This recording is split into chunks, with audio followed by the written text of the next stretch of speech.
Halo semuanya, kami dari KKM 131 Untirta.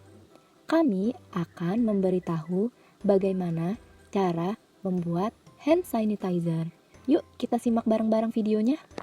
Virus corona bisa tahan di permukaan logam hingga 12 jam, tetapi tidak tahan di udara panas yang kering. Karena itu, kebersihan tangan yang sering menyentuh banyak benda perlu dipelihara.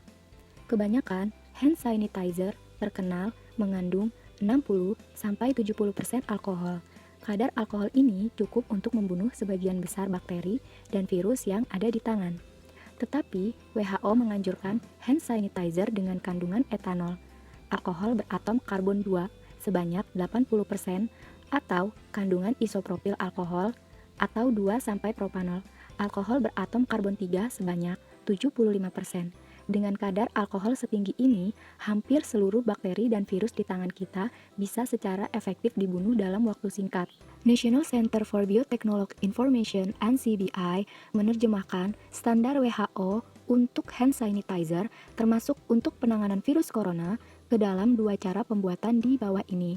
Kedua cara bisa dilakukan sendiri secara hati-hati oleh komunitas yang hendak menyediakan hand sanitizer untuk anggota komunitasnya. Formulasi pertama, kandungan etanol 80%. Untuk memproduksi konsentrasi akhir etanol 80%, gliserol 1,45%, hidrogen peroksida H2O2 0,125%, masukkan ke dalam tabung bertanda volume 1 liter, labu ukuran 1000 ml. Etanol 96% sebanyak 833,33 ml, H2O2 3% sebanyak 41,7 ml, gliserol 98% sebanyak 14,5 ml. Setelah itu, tambah air murni atau air yang telah dididihkan lalu didinginkan kembali. Formulasi kedua, kandungan propanol 75%. Untuk memproduksi konsentrasi akhir isopropanol 75%, gliserol 1,45%, hidrogen peroksida H2O2 0,125%, masukkan ke dalam tabung bertanda volume 1 liter, labu ukur 1000 ml. Isopropil alkohol 99,8% sebanyak 751,5 ml, H2O2 3% sebanyak 41,7 ml, gliserol 98% sebanyak 14,5 ml.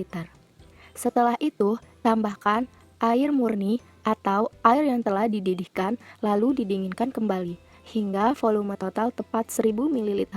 Kocok perlahan campuran tersebut hingga bercampur sempurna. Disarankan agar pembuatan hand sanitizer bisa didampingi oleh seorang yang mengetahui kehati-hatian yang diperlukan untuk menangani zat-zat di atas. Misalnya seorang kimiawan. Sang kimiawan diminta agar merujuk informasi di web NCBI atau WHO untuk membaca panduan yang lebih rinci. Jika larutan yang tersedia tidak memiliki kadar sesuai petunjuk di atas, misalnya tidak ada etanol 96%, melainkan hanya ada 90% dari apotik, maka seorang kimiawan bisa menghitung volume yang diperlukan agar dihasilkan campuran dengan kadar yang tepat.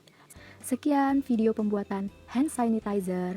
Jangan lupa like, komen, dan subscribe.